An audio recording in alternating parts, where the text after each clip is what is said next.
Hi, everyone. A huge welcome to the hundreds of you joining us this afternoon for this very special event, our inaugural joint panel with the Brookings Institution's John L. Thornton China Center. I'm so pleased to see people joining us this afternoon from academia, from government, from business, from civil society, from all walks of life, joining us for this very timely and important discussion on trilateral relations. I am your host, Diana Fu. I'm a faculty member here at the University of Toronto and also a non-resident fellow at the Brookings Institution. This panel is presented to you by the Asian Institute at the Munk School of Global Affairs and Public Policy at the University of Toronto. And we are grateful for the Richard Charles Lee Directorship, which has played a pivotal role in enabling our work here at the Munk School's Asian Institute. So I'm going to actually go right into the panel discussion logistically, and around 2:50, we'll open up the floor for Q&A. So you may type in your Q&A at any time.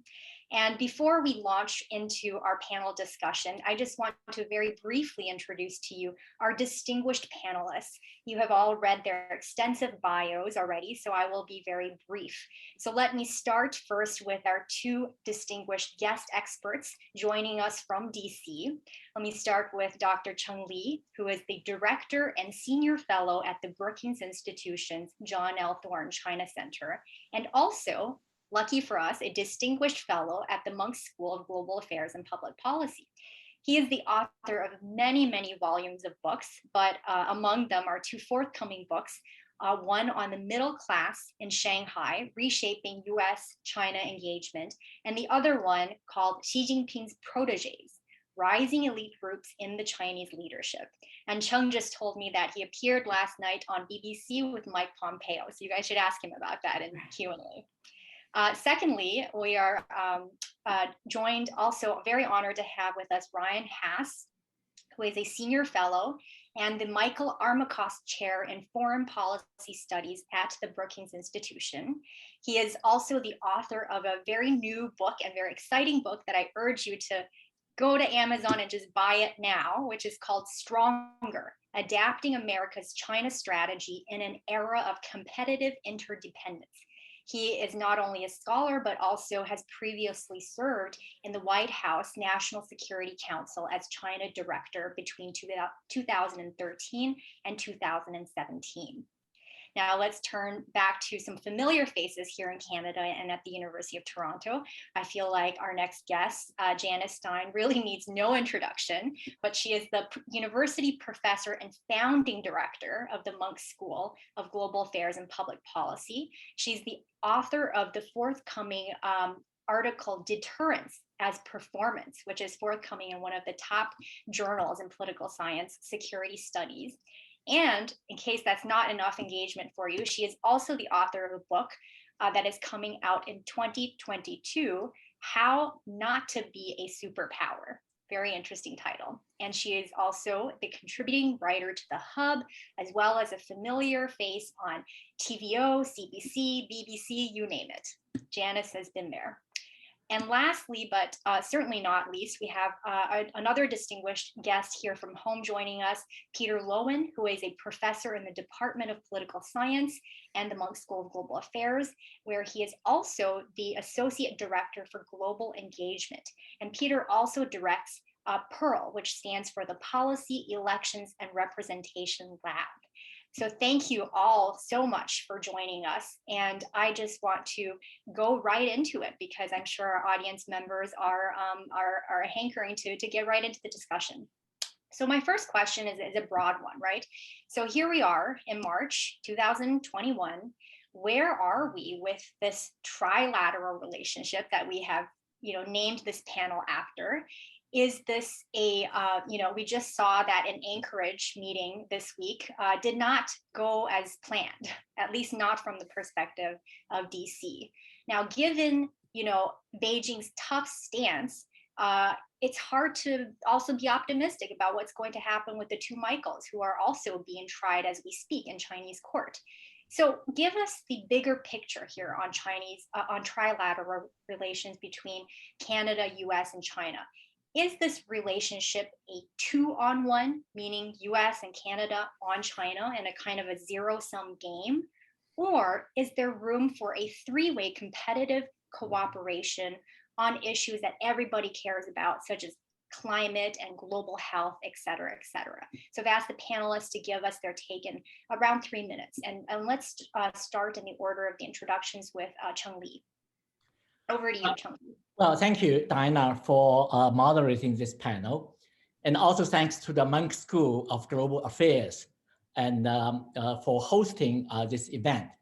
I'm honored to both speak to this important audience and to speak along with my distinguished colleagues at both the University of Toronto and Brookings, Janice, Peter, and Ryan. Now, before answering your excellent question, Diana, I want to confess that today's topic is both professionally and personally profound for me.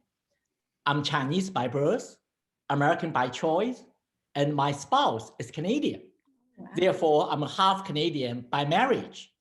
Now, these connections actually force me to be objective, as I will not want to alienate either my native land or my adopted home country, or most critically, my spouse. Now, seriously, to your question, where are we in 2021 with this trilateral relationship? I will say we are still in a dangerous and adversarial situation. We may say fairly or unfairly that we are still under the shadow of the Trump administration. Of course, there are multiple reasons for the deterioration of US-China and Canadian-China relationship, which is the accumulation of years of disputes, disillusionment, disappointment, and distrust in cross-Pacific relations. Now, but it is reasonable to argue that the Trump administration's complete decoupling strategy toward China and its pronounced objective to pursue regime change to overthrow the rule of the Chinese Communist Party escalated tensions across the Pacific. You know, you mentioned about last night, I was in the BBC radio program with former Secretary of State, Michael Pompeo. He continued to talk about the regime change. Now, Beijing believed the Trump administration sought to defeat and destroy China in much the same way that the United States defeated the Soviet Union in the Cold War. Understandably, Chinese leadership reacted very assertively.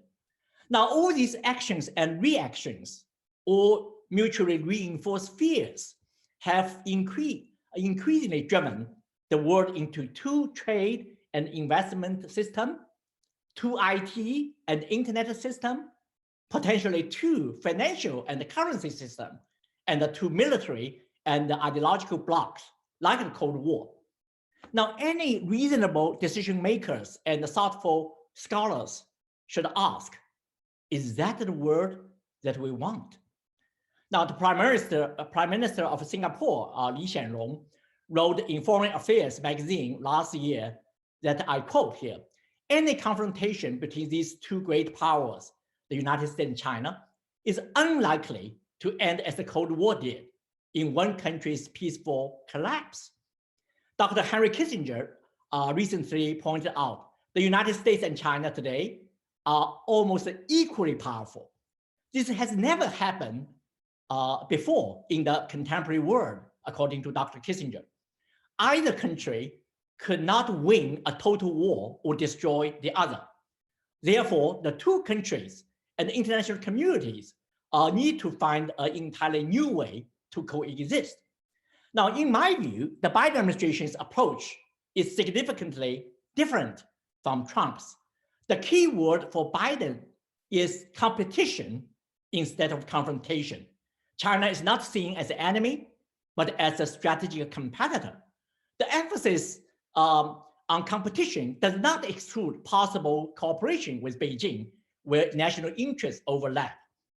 Now, for the Biden administration, one important aspect of competition is to improve international alliances and the coalition building, particularly with America's best friend, Canada. Of course, this should be an open field of competition as well. And China can also work hard to improve its relationship with other countries, including Canada. But unfortunately, what happened during the opening session of the senior official meeting in Alaska yesterday has reinforced the sentiment of harmful confrontation rather than sportsmanlike competition. Now, this is what I referred to when I said that we are still under the shadow of the Trump administration. Now, in that sense, I'm glad that our event is entitled Navigating Canada-China-US Trilateral Relations, reflecting the need for opening up a greater diplomatic space rather than narrowly and dogmatically advocating what Diana, you said, 2 on 1, namely US and Canada and China. Over to you, Diana. Thank you very much, Chung, for that incisive take on the state of the undesirable state that we find ourselves in, which is decoupling. So I'm going to actually violate the own rules that I set out and actually turn to Janice second, because I want to pick up where you left off, Chung, on the possibilities of trilateral cooperation, in particular with the long-term allies and buddies between Ottawa and DC. So I want to turn to Janice, who is very familiar with what's going on in both of these places, and ask you, Janice, what your take is on the possibilities for a trilateral relationship, especially in the US and Canada working together in addressing some of the competition that we see with China. Thank you so much, Diana. And likewise, Chung, it is a pleasure to be on a panel with you and with Peter and with Ryan and Diana, because we are talking about a complicated and nuanced topic, really. To talk about the Canada-China-US triangular relationship is probably to give more structure than there currently is in that relationship on all 3 sides of the triangle. So if I could just go along the triangle. Right now, there is a great sigh of relief in Ottawa, as there is in every allied capital, that we have a reasonable and sane man in the White House. So we start there. Everybody is breathing. That having been said, there is a mixture of competition and collaboration in the Canada-US relationship itself. There are some aspects of the policies of the Biden administration that are causing real concern in Ottawa, but that's normal in the Canada-US relationship. They're largely economic issues, they're border issues. These are recurrent tensions that we've always managed to manage somehow, but it is not a frictionless relationship. And even right now, the government is trying to figure out how much is rhetoric in the Biden administration and how much is a meaningful change in policy. If we just take, for example, Buy America, what does that really mean? Is that a revised and nicer and politer version of Trump? Is it domestic politics, or is it a really important change? Now, Canada-China relations, as we all know, have suffered really terribly. It is impossible to exaggerate the damage done to that relationship, which followed on 2 events: the arrest of Meng Wanzhou, the chief financial officer of Huawei, and then, and I'm going to use a Canadian formulation of this here, the arbitrary arrest and detention of 2 Canadians. So if we, and Canadian policy has been frankly frozen as a result of that. There has been a reluctance to make any decisions at all, either forward or backward, and not even sideways. And it has been held hostage to this relationship. There has been a change because the Chinese government moved this week, as we all know, to formal trials of the 2 Michaels. And it is difficult for Canadians to read and understand that signal. Does moving to trial effectively presage simultaneous plea bargaining that is going on in the United States with Meng Wanzhou and a release after conviction? That is certainly a familiar story This would not be the first time. Or is this a really tough signal that the government of China is sending both to Canada and the United States? There's real debate in the policy community. And thirdly, there is the China-US relationship, which I know we're going to talk about in far more detail than we can do in these introductory remarks. But I think, the three C's capture the period that we're moving into. And one of the C's is not confrontation, as Cheng. I think that is rightly taken off the table, but there are three C's. There is collaboration on a whole series of global challenges, which the Canadian government is clearly interested in, as is the Biden administration. But that will not be restricted to a trilateral relationship. That will be the United States, Canada, Europe, and other allies. So to conceive of this in a triangular way may be flattering to Canadians, but there's not a lot of reality in that formulation, in all honesty. There is competition. And there is intense competition on technology, on the economy, on a whole series of issues. And that will go on and intensify. It may take different forms than it did under the Trump administration, because so much of what the Trump administration did was not effective. And we can talk about why it wasn't later on. But certainly that kind of competition is going to continue. And then there is, I think, an element of containment, or I might call it drawing of lines around what are core national security issues. And they're on all three sides here. They're not on one side. The United States has some core national security issues. So does China. And it is unmistakably signaling what those are. The laggard in this discussion, frankly, is Canada, which is reluctant to identify what its core national security issues are. And that's partly because of the frozen relationship that has existed with China. Hopefully this issue will be resolved in the coming months, but there will then begin in Canada what are some core national security concerns that we have with respect to China, and how should those be articulated? They will likely be articulated in concert not only with the United States, but with a broader group of allies. And so just to conclude on this before I send it back to you, Diana, there is a particular Canadian pathology here, which our American friends who are listening need to understand. We profess our love and undying friendship for the United States, and we do it at every conceivable opportunity, Ryan, that we're given, but we always like to have others in the room with us because of the absolutely overwhelming asymmetry of the United States in comparison to us. So just as the conventional wisdom in Canada is, we do better with China when we do it with others, we actually do better sometimes with the United States when we do it with others as well. And that's why this triangle isn't exactly the right formulation. Well taken and well spoken. I agree with you that this isn't a triangle. So we actually, this panel is actually a misnomer. But anyway, let's just live in that fantasy world for just a second. Janice, you talked about the three C's: collaboration, confrontation, containment. I think you really put your hand on the heart of the issue when you say people here in Canada are wondering if the US is going to have our backs for real, or if it's just rhetoric when they're saying, hey, human beings should not be used as pawns, right? And I think that as the Anchorage meeting, preceding the Anchorage meeting, many people were hoping that the two Michaels would be an issue that was brought up, that we'd advance on it. It doesn't so far look like things are moving in that direction. So I want to turn it back to Ryan, because you have worked in previous administrations before, you know how these things work. What was your read of the Anchorage meeting?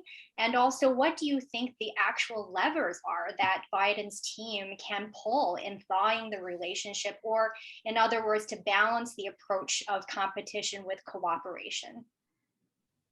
Well, first of all, it's a privilege for me to be with you all, so thank you for having me. If I can just make one comment that builds upon what Janice said. I do think that there is a lot of wisdom in what she just laid out. I think it would be a mistake to think of the relationship between the United States, China, and Canada in a 2+1 context. That would be overselling the proposition. At the same time, I think it also would be a mistake to think of it as a equidistant triangle where all parties are equidistant from each other. We're somewhere in between. But I am reasonably confident that the two leaders that are in power in Washington and Ottawa both recognize that their ability to influence decisions in Beijing is enhanced if they are on the same page or working in the same direction. So I hope that we can leave our audience with a fair degree of optimism or confidence that there is runway ahead of us to strengthen cooperation going forward. To address your question, Diana, it's difficult to know what has happened in Anchorage because the meetings as we speak are still taking place. But what we've been able to see is a highly sort of discordant exchange of views in public between the US and Chinese delegations that are led by the top national security advisors for each system. I think it's unfortunate. I think it's exasperating, and it's completely avoidable. Typically, photo availabilities in front of the press at the start of a meeting are an opportunity for pleasantries. They're an opportunity for the host to show graciousness in welcoming their guest, and an opportunity for the guest to explain that they look forward to a candid, constructive conversation and they appreciate the hospitality.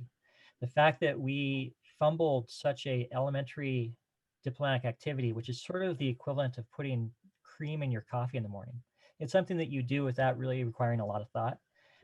It exposes the degree of toxicity and friction that exists in the US-China relationship right now. And I think it provides sort of a pretty sober baseline from which we will measure the future of the relationship in the coming years. But to get back to the final element of your question, Diana,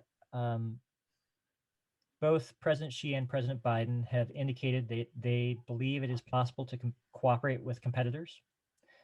And there is ample historical precedent for this, both in the US-China context, as well as in the US-Soviet context during the Cold War.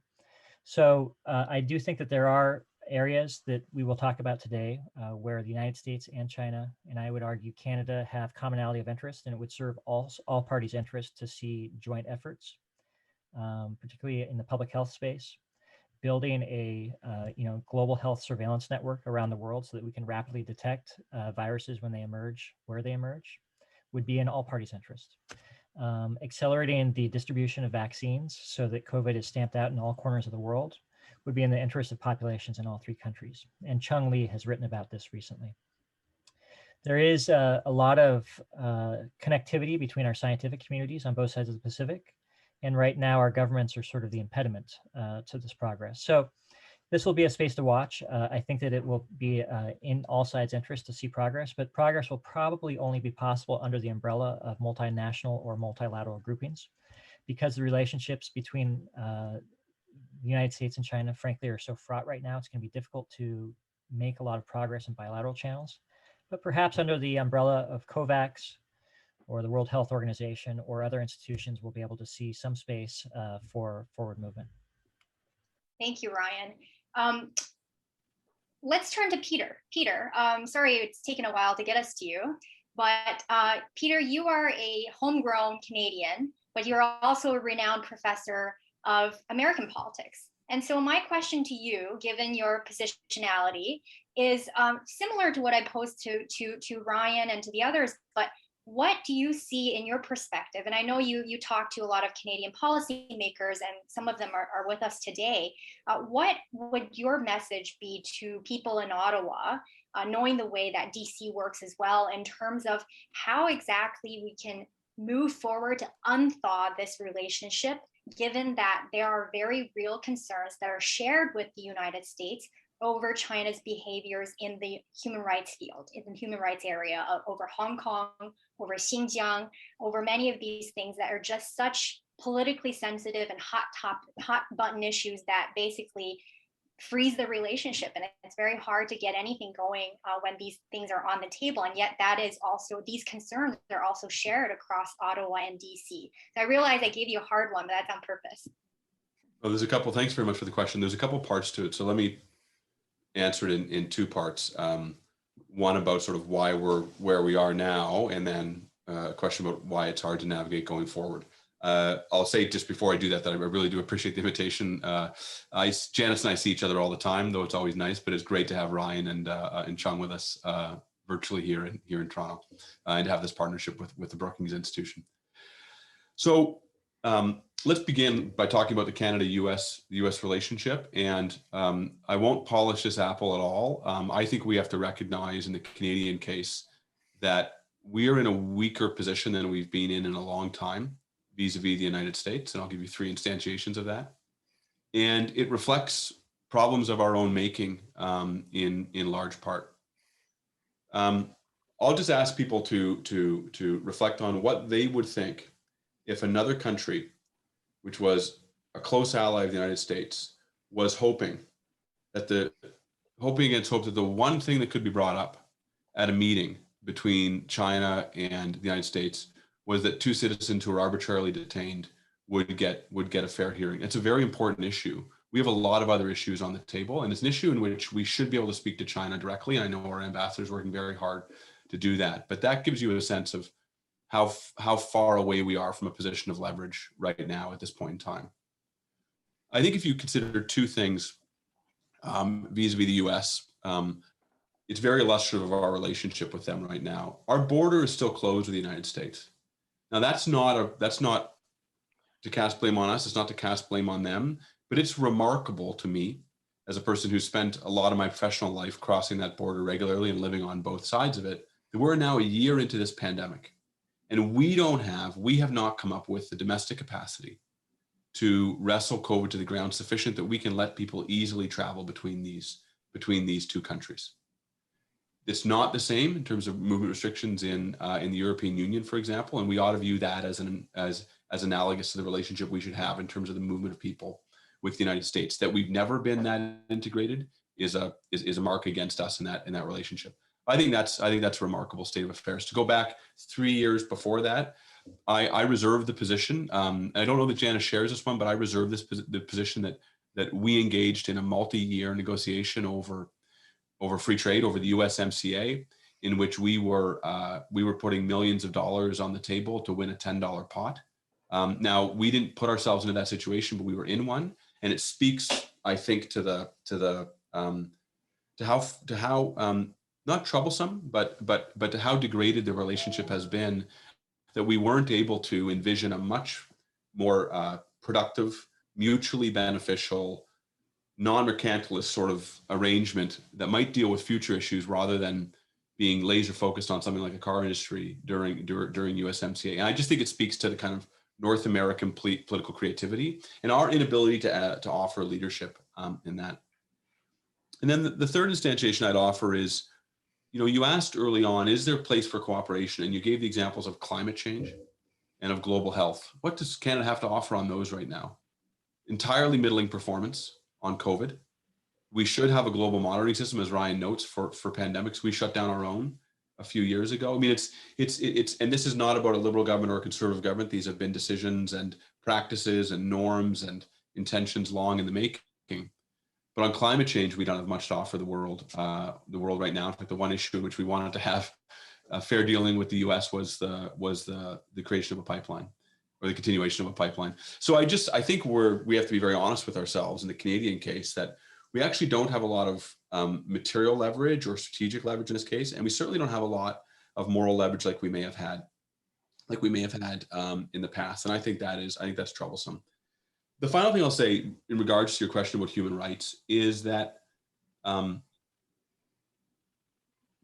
it's very important that we understand in Canada what the beliefs of Canadians are vis-a-vis China. And I know that the headline story is that Canadians' views of China have declined and that China is being viewed in an increasingly negative light by the Canadian public. And at the top line, that happens to be true. We also happen to be a country with a very, very large diasporic populations. We're a country, rightfully so, of immigrants. And on issues of Hong Kong, issues of Xinjiang, the question is where does the interested Canadian public sit on those issues? And it's a very complex story about where the distribution of opinions, particularly among Chinese Canadians, is on those issues, because I think the big evolution over the last 10 to 15 years has been not only a change in the population in terms of Canada's Chinese population, but people rightfully recognizing the miracle of Chinese growth and innovation and advancement over the last 20 years. And people who left China and are now came here decades ago, look back on the place they left, and it's remarkably transformed to them. And if they have broken ties with it, they're reestablishing ties with it. And finally, we benefit immensely from massive numbers of Chinese students and other forms of Chinese inflow into Canada, both of capital and of people. So I think it's important that we have a nuanced view of how Canadians, broadly conceived, view China, and understand that that we don't have a lot of domestic political leverage there as much as we might think that we do. There's certain things politicians can do to run down China, but it's going to have limited effect going forward. So I think we're in just from a Canadian perspective, and it never pleases me to say it, but I think we're in a tough position. And that, leaving aside our relationship with China, has a lot to do with the fact that we haven't been able to proactively, I think, build our relationship with the US. Donald Trump did immense damage to it. And I give all the credit to our federal government for managing through that relationship. But that papers over the fact that before that, we still don't have a North American climate accord. We still don't have now a way to share vaccines across the continent. We don't have a way to move people across the continent. We don't have anything like a security perimeter. All the things that would have been hallmarks of North American progress still elude us in large part. So I think that there's really important pause we need to take on the question of how strong our relationship is with the US and how it could be advanced in a way where we become more dependent and we become more reliably entwined with one another. Thank you, Peter, for placing this discussion in a broader context of the relationship that Canada has with the US and the changes there. And I want to pick up on something you said, which is very, very important and close to heart of many people who are listening today, both in Canada and in the States, which is about the diaspora community. You were talking about that, we need to hear from the voices of the diaspora community, where they stand on issues like Hong Kong and Xinjiang. We are also, just reminded this week, sadly reminded this week, by the events in Atlanta that have shaken us all, the shootings in Atlanta and the anti-Asian racism that has swept across many different countries, including that of our own, which, by the way, should not be a shock at all, given the way that Trump labeled the pandemic a Chinese virus, and even with the talk of Chinese influence, right? This phrase of Chinese influence, both floating around in DC and Ottawa and in other places. And it, not surprisingly, so since the pandemic, we've seen a spike in anti-Asian racism, everything from Asians being physically attacked on the streets, being spat at, to a more institutionalized form of not racism, but things that disproportionately impact Asian Americans, such as the US Department of Justice's China initiatives, which targets Chinese researchers in the US. And I know I'm going on a little bit longer about this, but I really feel strongly about this. In case many of us in the audience think, well, this is a US problem. Everything bad happens down south of the border. Let me just give you one statistic from the Chinese Canadian National Council. During the pandemic period, there were more instances of anti-Asian racism were reported per capita in Canada than in the United States, with Asian females taking the blunt of the hit, which is consistent with the pattern that we have seen elsewhere. And this has been named by some people as a shadow pandemic that is experienced by the Asian community. So my question to you, as people who are concerned about equality, concerned about society, and also have a year with those in Ottawa and in DC, is how do you think Ottawa and DC should balance, on the one hand, being tough on China on human rights issues or other issues, while also keeping xenophobia and anti-Asian racism in check at home? So I'm going to turn to Cheng for this one first. Well, before I answer that question, I want to go back to what people said. I mean, I really appreciate his humility and humbleness when talking about the role that Canada could have. I certainly agree that the two Michaels and the issues of Hong Kong and Xinjiang are very important matters. In light of the recent terrible events in the United States, especially the January 6th incident, and the growing contentious competition between the two superpowers, I believe the United States will have less leverage, relatively speaking, in pushing these issues with China. So therefore, I believe that Canada is better positioned to address these issues with China. And the fact is that the two Michael cases are linked to the Meng Wanzhou case.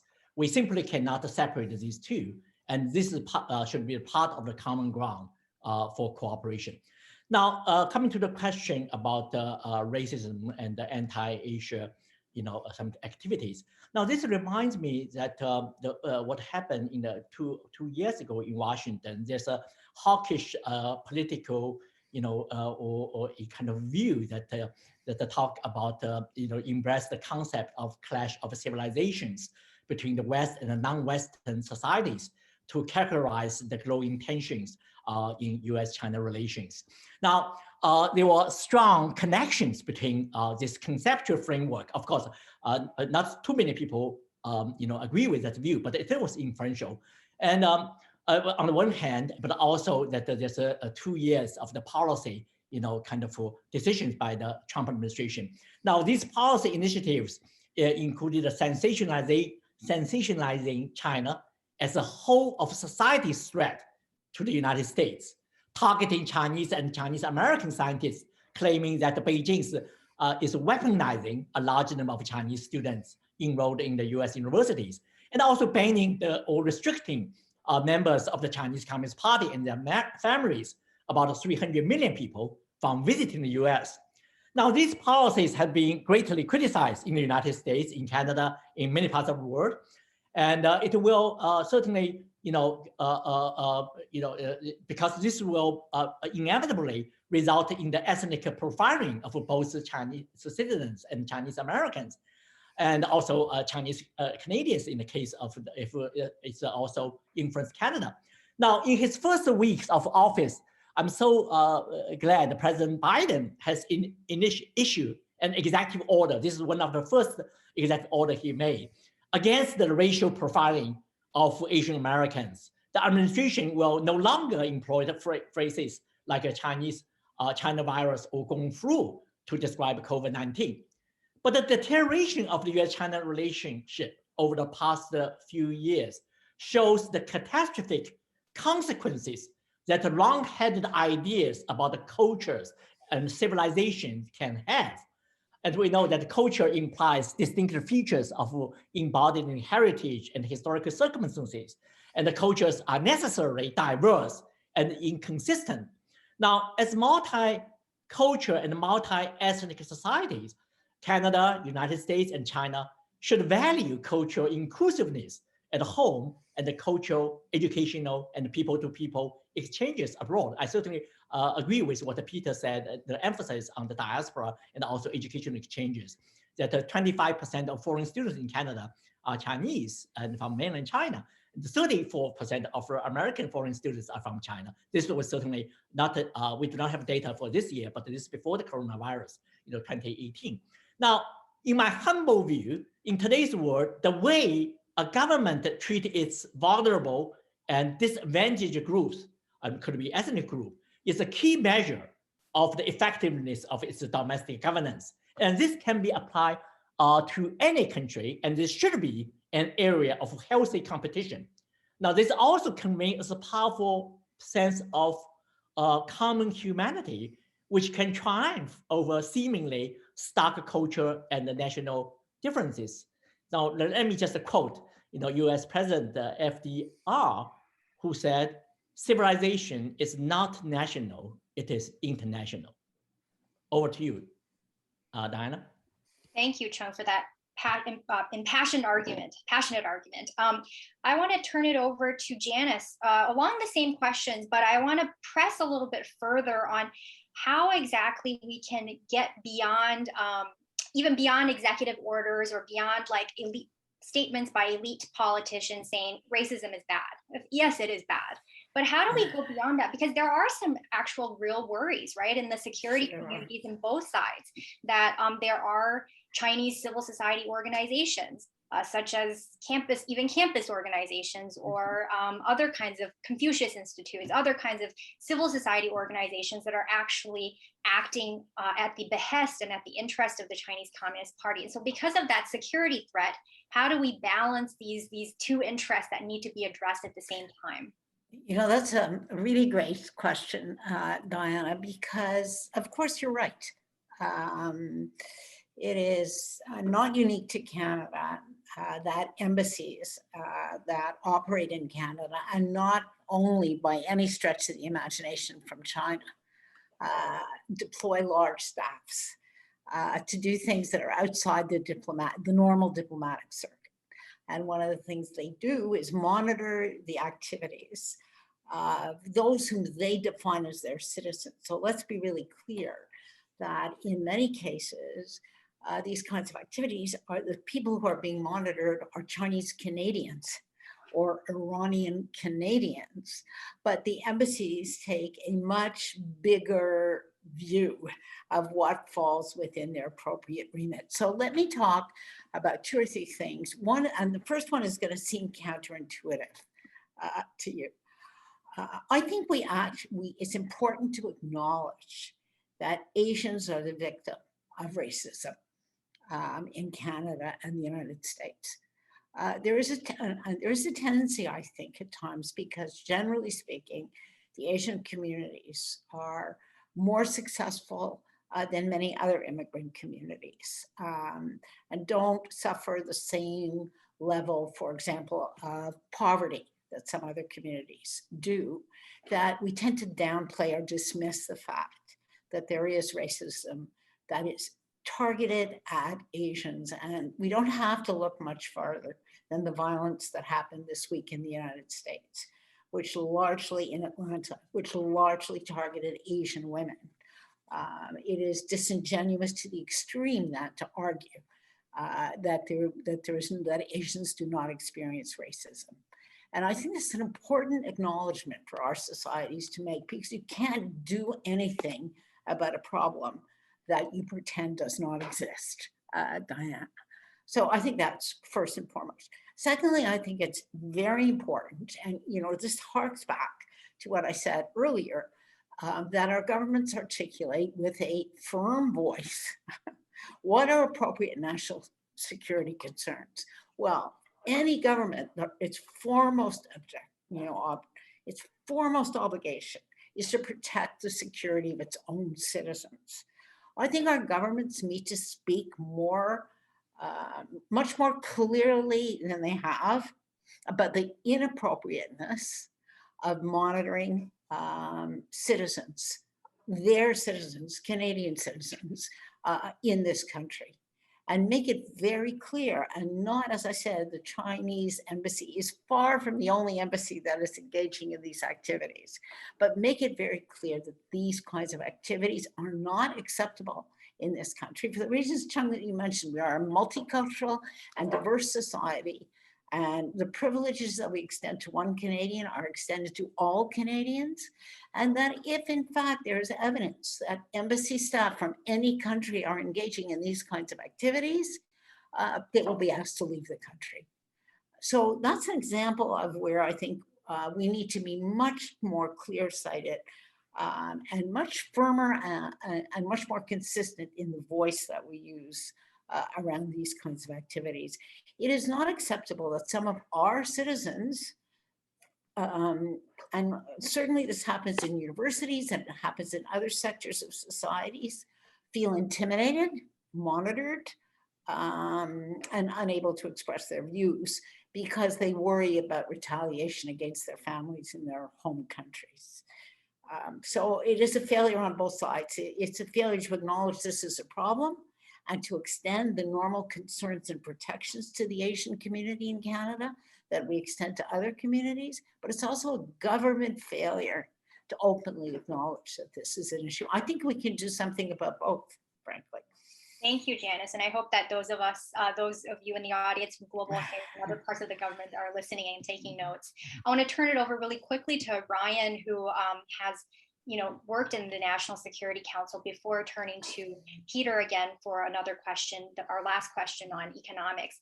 But really quickly, to reframe it a little bit, Ryan, I think that our audience, myself as well, would really like to hear your thoughts on, is it actually helpful to have a rhetoric of Chinese influence, right? That's still, despite, sort of executive orders and whatnot, there is still that phrase floating around in all parts of DC, all parts of Ottawa, all parts of the world. And it's not the fault of the government. I mean, there are, that phrase has been adopted by civil society academic institutions, by the Hoover Institute in their report, by the Wilson Center in their report about Chinese influence. It's been picked up by the media. And this is, in my view, a little problematic for kind of being able to disentangle security threats from that not all Chinese people are the Chinese government or act or believe what the Chinese government does. So give us a little sense of what are the conversations you're hearing? Are people talking about moving to a different term? Is this still in play, and where should we go from here? Well, thank you, Diana. I will, first of all, I want to start out by acknowledging and sharing how sad and angry I am about the fact that so many people are having to go through this right now. And I'm glad that we're spending the time that we are talking about it, because it's really important. I was just going to put a couple of very modest suggestions on the table for the group to react to about what we can do. The first is, just to build on your point, Diana, I think that we need to be very specific and concrete about what concerns we have and what problems we're trying to solve as it relates to China's activities abroad. Mm-hmm. Using a broad brushstroke creates more harm than good, and it doesn't help us solve any problems. Right. Secondly, I would suggest that we in the United States have a certain responsibility to help raise awareness about historical precedents from our own past experiences. At times when there is, sharp geopolitical tensions and rising nationalism, there often are racist surges in racism. We saw it against the Japanese, we saw it against the Germans, we saw it against the Soviets, we saw it against the Muslims after 9/11. And I worry that we need to learn this lesson so that we don't keep on repeating that same echo. The next thought that I would share is that everyone has a responsibility to call out race baiting wherever they see it. It's against our values, it's against what brings us together as a country, but it also is enormously damaging to our global prestige and to the power of our example on the world stage. I mean, it is just an act of self-destruction. And then finally, I would offer that it's really important for our political leaders to be judicious and prudent in the way that they use China to talk about advancing their specific agendas. Because the more that societal challenges get framed around China, the more of this type of activity we're going to see. Thank you, Ryan. And I'm sure there's more questions around that, but we do need to move to the last question that I have for you, which is about trade. I know that there are some people in the audience who are from the Ministry of Finance, some people that are in business and law, and everyone's wondering, first of all, well, in Canada, we're not going anywhere anytime soon, at least not until the Michaels are released, right? In terms of the free trade deal that basically is dead. But what about the States? Is there, where do you see the trade pact going under Biden with Catherine Tai at the head of the table? And what do you think are some realistic goals, given that we still have some very real disagreements about human rights, right? How do we overcome that? What are some realistic goals in trade, and how can we get there? So I want to turn it over to Peter now. Yeah, let me give you an answer from a Canadian perspective and then speak to it from the US one. But while I was telling you that Canada wasn't good at negotiating over free trade with the US, what I omitted to tell you was that in the period from the mid 2000s through to 2016, 2017, the number of trade agreements that Canada signed was remarkable. And one thing that our foreign, that our global affairs was good at was signing mostly bilateral trade agreements with other countries, dozens in fact. And it's something where we've built up some real capacity, diversify the Canadian market, and we have to accelerate that as best possible and continue to to integrate the Canadian economy globally as much as possible. And I don't think we can underplay the importance of CETA and the fact that that came through within the last 4 years. That TPP still sits there as a possibility once these things get sorted out. I don't have advice for people in the trade on the trade files in the U.S., except that I think it is possible. It is possible, obviously, to do multiple things at once. Where what's going on in Shenzhen fits into things and how it takes things off the table, and where the Taymon of the two Michaels takes things off the table, et cetera, et cetera. You can still be, I think, advancing some of these things so that once you get to a healthier place, you're ready to go with them. And what I would hope is that once we find a way out of some of these more difficult issues, that we're in a position to advance economic integration, maybe in the framework of competition that Chung is very well articulated, but that we're not waiting for these other things to think about what we'd like the relationships to look like once we get to them. Diana, could I just make one comment that I know is on the table, following on Peter's, that is on the table in Washington? It'd be interesting, Ryan, to hear your take on this one too. One of the really exacerbating files right now between China and the United States, which is framed as a trade file, but it's not. It is much, much deeper than a trade file, is technology. And in my view, the wholly inappropriate use of tariffs to manage a competition over technology. You're here. And technology today means it is a hugely encompassing field, because every technology virtually today has multiple uses. Never mind dual use, it has multiple uses. And there's a real risk that using tariffs to manage a competition in technology is self-defeating, because what it does is for example, it provokes China to engage in an all-out drive towards self-sufficiency, which then actually disentangles and breaks apart supply chains. So short-term gain is in fact long-term structural pain, which we're not thinking through in an adequate way. I think this is going to be one of the most important challenges to the Biden administration. There is a review right now of China's strategy going on, and that is at the top of the agenda. There's no decisions yet on which way to go, but it's, I think, a hugely important piece. And if we have one more minute, I'd love to hear what Ryan thinks about that one. So actually, we do need to move on to audience questions, because I promised engagement. And so here we are. Here we are. 15 minutes past the time that is promised. So I am going to go back to Ryan, because we actually have a question from Owen Guo in the audience that refers to a chat that you had with Kaiser Kuo earlier this year. And he says that you highlighted the fact that Beijing and Washington have been able to manage their structural problems for decades. Have we reached a point of no return? What are some concrete ways in which China and the US can tone down this combative rhetoric? Thank you. Well, I dodged one hard question from Janice only to stumble into another very difficult one. I've been asked many times recently whether or not we've passed this point of no return in the U.S.-China relationship, and I'm struck by the repetition of the question, because it betrays a certain fatalism that I don't think is warranted. Both the United States and China have agency in how this relationship is managed, and I don't think that either side views it as in its interest to allow the relationship to tip into uncontrollable escalation or sharp confrontation. I think what we're watching right now is a very gradual shifting from what was a period of direct confrontation to sort of entrenched competition. But there are important signals to watch. The fact that both leaders have agreed that it's possible to cooperate amidst competition, the fact that President Biden focuses on competition and not on treating China as an enemy. President Biden isn't always accused of being disciplined in the language he uses, but in this instance, he has been extraordinarily disciplined, as has every member of his senior leadership. So when you compete with a country, you're trying to outpace them and outshine them. When you have an enemy, you're trying to hurt them in order to protect yourself. It's an important distinction. And by the same measure, I don't think that the Chinese leadership has decided that the relationship is beyond repair, and just to allow the forces to carry it in their own direction.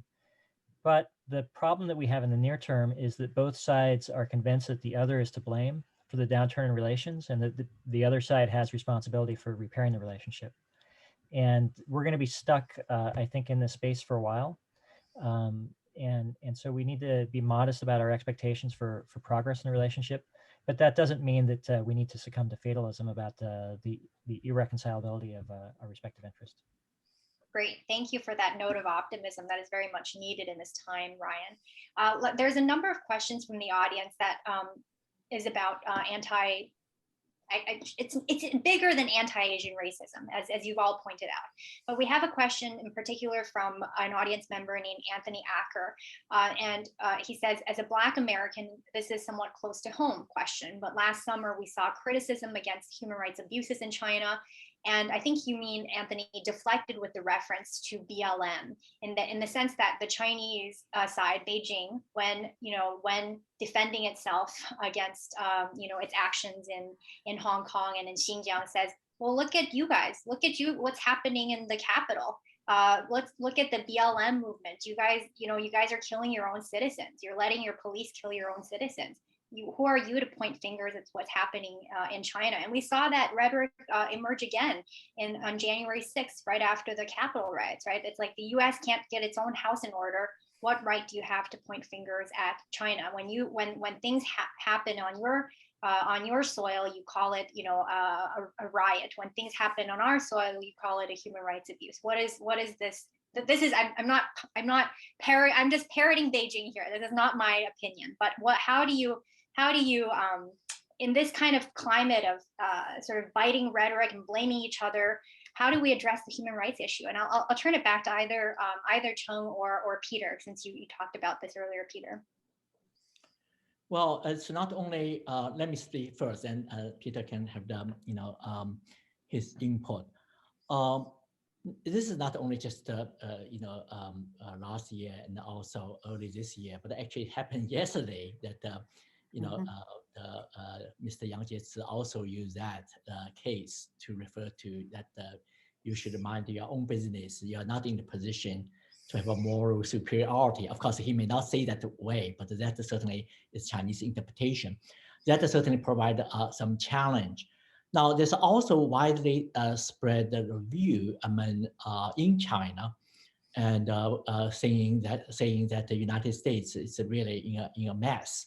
And someone used the term cultural revolution to refer to, including about the, social injustice and the racial profiling and etc. Now, you may say there's some kind of McCarthyism, some kind of racism involved, but also Chinese should have a better understanding. There's a lot of tremendous effort on the part of the United States, and particularly in part of the Biden administration, to fix these problems. So that part tend to be lost. This is not about the cultural revolution. It's really to try to how to advance in a multi-ethnic democracy in a rapidly changing society, and how to protect, advance the minority group. Could be African American, Latino American, could be Asian American, and etc. So that kind of movement, I think, should deserve a great praise, even Chinese, intellectual community. But unfortunately, the very term Black Lives Matters was translated into Hei Ming Gui. This completely distorted the nature of the civil rights movement. I mean, in Chinese, it's like it's a very racist remark. So I think there's a long way to go. Chung, do you want to just explain for the audience who don't speak Chinese what the Chinese Hei Ming Gui, it's a translation. It's not the official translation yet, but it's widely circulated in Chinese social media. Many people take it for granted. This is Black Lives Matters translated like Black people's lives are more precious. So that's not the civil rights movement. The message sounds like this is a kind of political correctness and etc. So give this kind of inclination, not to talk about the systematic racism American leaders want to address. Now, yesterday, and Secretary Blinken also said that Americans recognize its own mistake. We want to try to fix that this kind of errors. So I think it's well said in that regard. But again, this is a balance need to be made. On the one hand, I think we should be, humble enough to see that every society faces some of the problem, but at the same time should really articulate, what to really believe, what the values and etc. But unfortunately, that discussion is somewhere lost.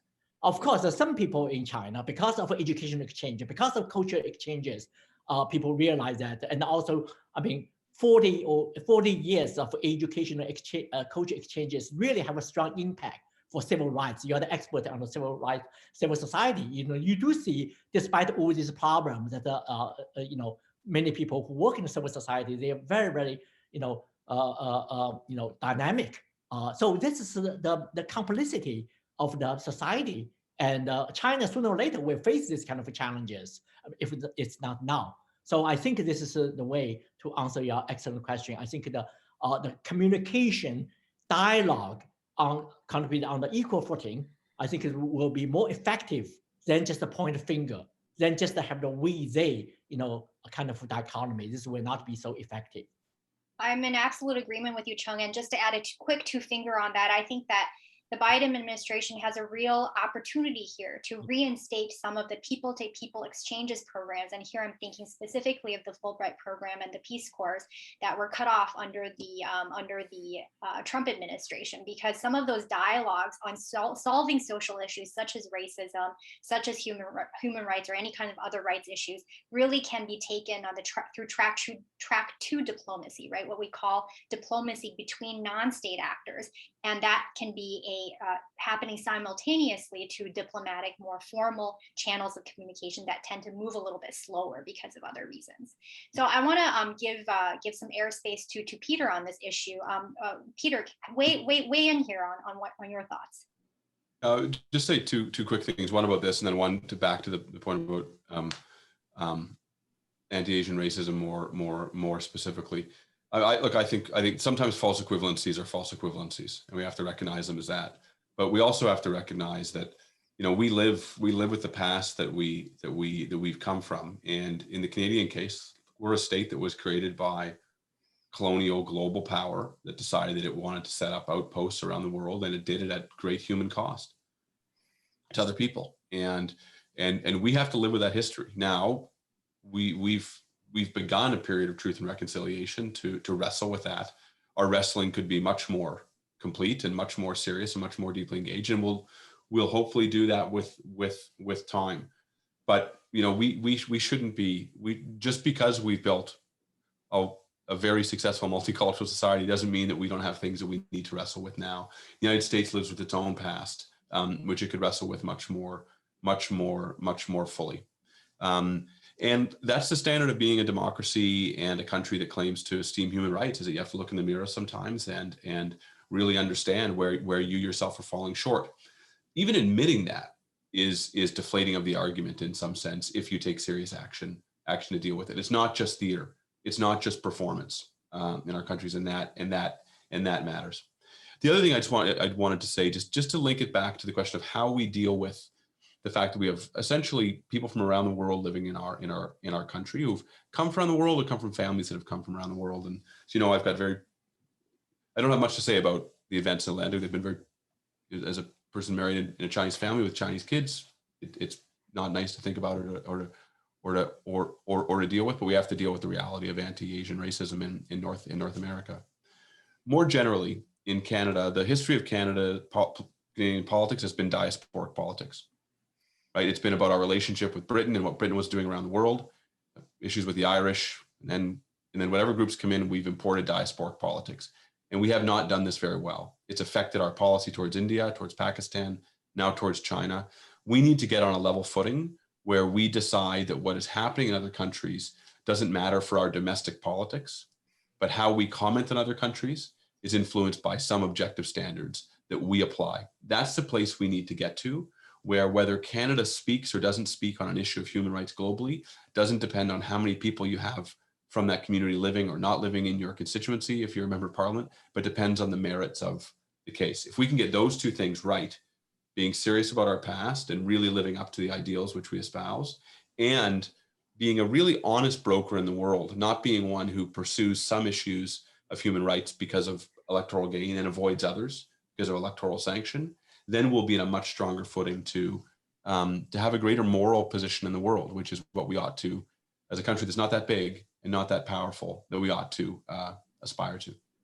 I'm absolutely in agreement with you, Peter. And this reminds me of Biden's rhetoric about leading by the power of example, not by the example of power. And I think that could be said the same for any country who espouses to abide by democratic values, that we need to live by that example, right? And we need to hold ourselves to that at the same time as obviously being realistic in this geopolitical battle. Which leads me to turn back to Janice here. We actually have a question specifically for you, Janice, from Sharon Lee. It says, thanks, Janice, for summing up the trilateral relations with the 3 C's. Would you mind elaborating on the last C, containment? To contain whom, what, how? Would constraints be a more constructive term rather than containment? And I think that's a very interesting question, because if I might add to it, Sharon, how do you, if you are going with containment, how do you contain the world's second largest economy and possibly, growing more powerful than the US by the day? How do you contain? I think it's very interesting. It's a very interesting comment from Sharon, because when I think about containment, I don't think about containment in the way that we thought, in the United States thought about containment of the Soviet Union, which really meant drawing a big fence around where the Soviet Union had boots on the ground and stopping the Soviet Union from spreading its influence, usually with its military beyond those borders. That's not what I mean by containment. And so maybe constraint is a better word. So let me give you an example precisely. I think it's very important that we constrain China from some of the activities that we were talking about earlier in Canada. We contain and constrain. Those are not acceptable. They are not acceptable in a democratic society, and they're not acceptable to whatever government may be in power, because they put at risk Canadians living in their own country. Now, if you can't elaborate what your core security interests are in your own country, there's a problem, frankly. And that is an example where you need to do at least 3 things at the same time.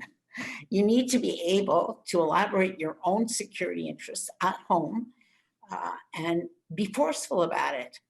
You need to be able to cooperate with China on a whole series of global issues that are really important to Canadians, like global health, like climate change. And some of those are going to have to evolve, because I think some of the platforms, we haven't talked about this, but I know Brookings is doing very interesting work on this. Some of the platforms that we have traditionally used to move those issues forward are worn and tired out.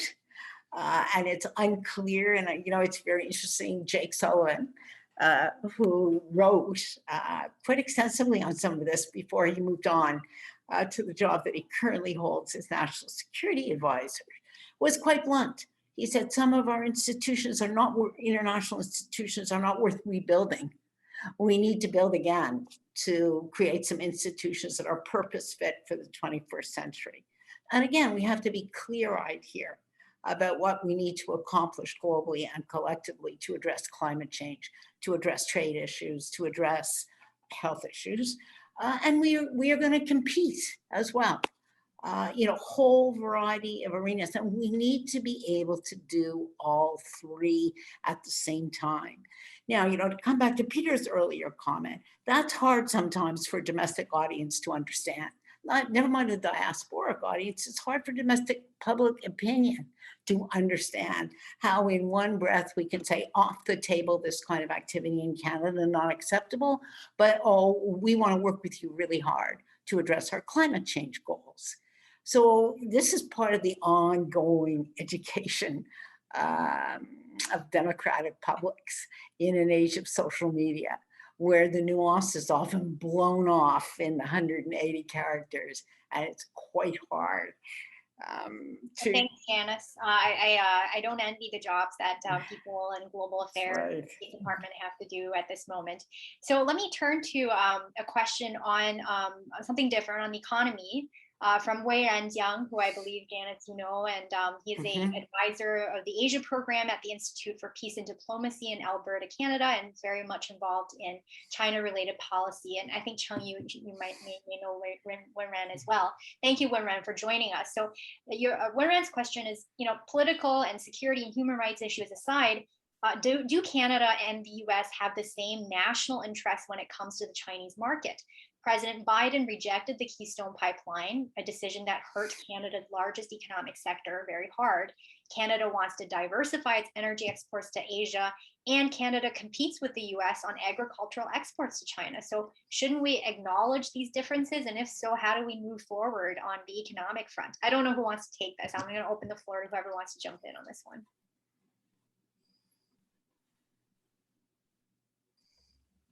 I mean, I think it's a very well put. I think it's a very well put question. Leave aside Keystone for a second, though the energy piece really is a big one, right? For Canadian policymakers and economic actors in Canada, figuring out what our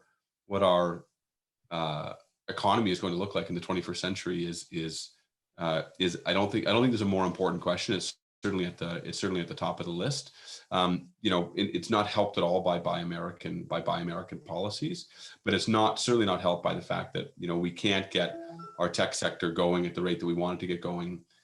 Oil prices aren't coming back up. So it's not even a question vis-a-vis the US. I think that's one. It's just a question of where we're going to be as a resource-rich economy, but not rich in other ways, at least as rich as we should be in the 21st century. We do very well to get tariffs down, to get tariffs off, and to move to a situation where when Biden says Buy American, he thinks Buy North American, but there's no sign that we're moving towards that with this administration. So I think it's a very, very on point question. I mean, even asking yourself the question is the first step in this case. Right. Anyone want to weigh in on this before we move to the last question? Anna, I'll just offer one very brief addendum to what Peter said. You know, China is going to be a major growth engine of the global economy in the coming decades. It is going to increase its imports in areas where the United States and Canada have comparative advantages, particularly in services. And we need to ask ourselves, are we comfortable with the current arrangement of the Chinese economy, or are there things that we would like to see or encourage to see evolve? I think the answer is that we share common concerns around certain issues, around subsidies for state-owned enterprises, around digital trade issues, around overcapacity, around environmental services and goods. So just on those issues alone, that's a pretty rich agenda where our interests converge. And I would much rather see us explore where we have commonality of interest, we may be able to try to nudge the Chinese in our preferred directions rather than sort of seed the space before even trying. Thank you, Ryan. So we have one more minute left. So let me go very quickly to a question from the audience, Alice Payne. And Allison Payne, excuse me. Allison wants to follow up on the track to diplomacy. And she makes a very good point that it is very, very challenging, considering not only Trump administration's damage to this, but also the Chinese side's unwillingness and vigilance against what they see as foreign infiltration. And so I want to turn our discussion back to Chung, because Chung, you know better than anyone on this panel what is happening inside the inner circles of Beijing and what's happening there, and what are the possibilities. You've written about think tanks in China, you've written about all these things. You know what are the possibilities and what are the not so possible things that we can talk about on a panel but will never happen. So what are the possible types of exchanges that can happen in track to diplomacy? Well, first of all, neither China nor Chinese leadership, I would even say neither Chinese society nor Chinese culture is monolithic. And it's really, you see, very, very dynamic, very, very pluralistic in certain ways. Now, this can really talk about importance of second track dialogue. In terms of the coronavirus, this is actually last year, there's absence of the governmental cooperation between China and the United States. The reason is that because both countries engage in blame game and also conspiracy theory and also propaganda war. I do not want to go into detail. But this is actually an exception if you look at the history, look at the past 40 to 50 years. There's a lot of collaboration, even government level, HIV, AIDS, SARS, Ebola and avian flu and etc. So, but this also in the past year, there's a very strong collaboration among scientists, medical professions in both countries. They jointly publish articles, appear on each other's seminars, like actually and Anthony Fauci appear on the seminar hosted by Chinese hosts and also appear Chinese Tony Fauci also spoke at the Brookings a number of times. So they also share information, share data. So also that really contribute to a lot of research. And so that kind of collaboration plays such an important role. And so I think this is a great example, talk about second track collaboration at the time of the government tension and play such an important role. This could be in other areas, the climate change and drug traffic and international refugees and many other areas, the collaboration.